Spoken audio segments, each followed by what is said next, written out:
যদি এলায়েন্সো নহয় মই তেতিয়াও এতিয়া দ্বিতীয় হৈ আছোঁ এলায়েন্স নহ'লেও মই দ্বিতীয় হৈ আছোঁ আৰু এলায়েন্স যেতিয়া হ'ব এনেকুৱা কোনো আৰু যোগ্য প্ৰাৰ্থী নাই দিছপুৰত ৰমেন বৰঠাকুৰৰ বাহিৰে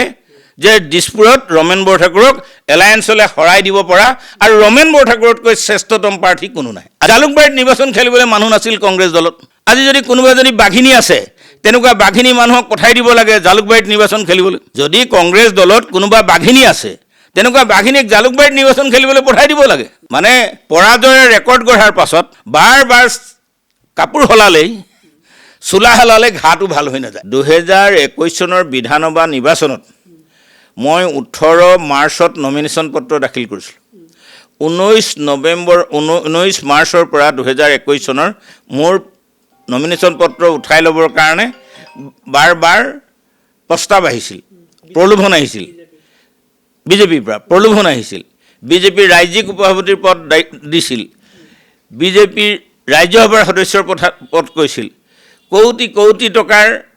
প্ৰস্তাৱ দিছিল কিন্তু মই একমাত্ৰ অসমত মানুহ আজি তাৰিখলৈকে বিক্ৰী হোৱা নাই মোৰ মূৰটো বিক্ৰী কৰি দিয়া নাই নিৰ্ভীকভাৱে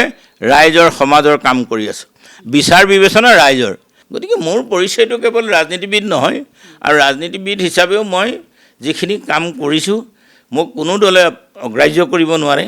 অগ্ৰাহ্য কৰাৰ প্ৰশ্নই নুঠে মই টিএমচিৰ সভাপতি এৰিলোঁ কাৰ্যকৰী সভাপতি হ'লোঁ আৰু এই সভাপতি পদলৈকে যেহেতু দলটোৰ এটা শীৰ্ষতম পদ সেই পদ আহৰণ কৰাৰ পিছত মোৰ এতিয়া কোনোবাই বিশ্লেষণ ৰাজনৈতিকভাৱে কৰে নকৰে সেইটো ৰাইজৰ ওপৰত কথা যেনেকৈ সূৰ্যই পোহৰ দিয়ে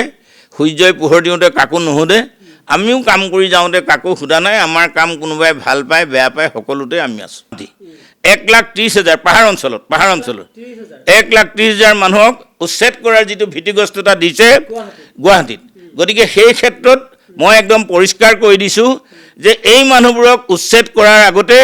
আমি সংকল্প লৈছোঁ বিজেপি চৰকাৰখনকে উচ্ছেদ কৰিম যাতে বিজেপি চৰকাৰখন উচ্ছেদ হ'লে এই উচ্ছেদটো ৰাখি যায় যোৱা 8 জানুৱাৰী তাৰিখে সোণাপুৰত দিচাং ৰিচৰ্টত আমাৰ প্ৰতিনিধিমূলক সভা আৰু বৰ্ধিত কাৰ্যনিৰ্বাহক অনুষ্ঠিত হৈছিল আৰু সেই সভাত বৰ্ধিত কাৰ্যনিৰ্বাহক সভাই প্ৰতিনিধিমূলক সভাই আনুষ্ঠানিক বাৰ্তা আমাক দিছিল যে মিনিমাম 15টা আসনত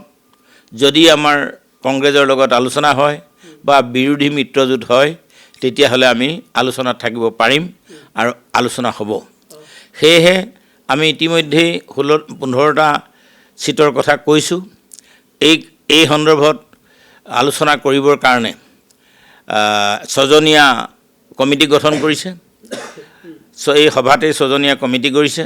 6জনীয়া কমিটিত ময়ো আছোঁ আৰু 2জন কৰ্ণধাৰ ৱৰ্কিং প্ৰেছিডেণ্ট গোবিন্দ চেতিয়া ফুকন ভাস্কুতি শইকীয়া ৰাছেল হুছেইন আজিজুৰ ৰহমান আৰু